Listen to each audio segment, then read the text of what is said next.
নাহমাদুহু অনুসল্লি আলা রসুলিহিল করিম ওয়াবাদ।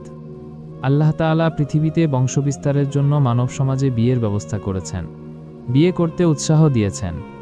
বিয়ের পর তার অনুগ্রহ দ্বারা নবদম্পতিকে সম্পদশালী, ধনী করে দেওয়ার কথাও বলেছেন।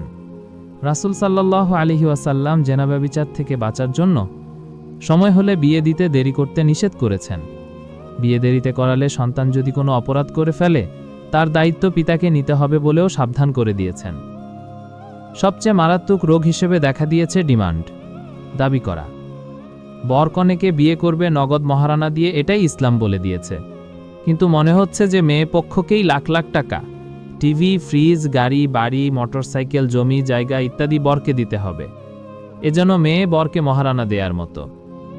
সম্পূর্ণ উল্টা তরিকায় সমাজ জীবন অভিশপ্ত সাগরে ভেসে চলছে। এ তো গেল একটা চিত্র। অন্য চিত্র হলো বিয়ে ঘটা করে বউ ভাত, এমনকি বর ভাতও শুরু হয়ে গেছে।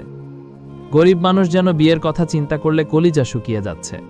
যাদের ঘরে মেয়ে বড় হয়েছে, বিয়ে দিতে পারছে না, এসব ইসলাম বিরোধী আনুষ্ঠানিকতা ও সামাজিকতার জন্য।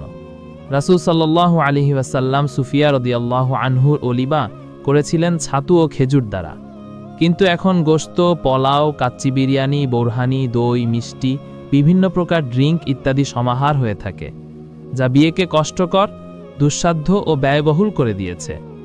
এটা বিয়ের অলিমা ও তার স্পিরিটের সম্পূর্ণ খেলাফ। খরচের ভয়ে বিয়ে থেকে দূরে ও জেনার কাজে ঠেলে দেওয়ার মতো পরিবেশ হয়ে যাচ্ছে।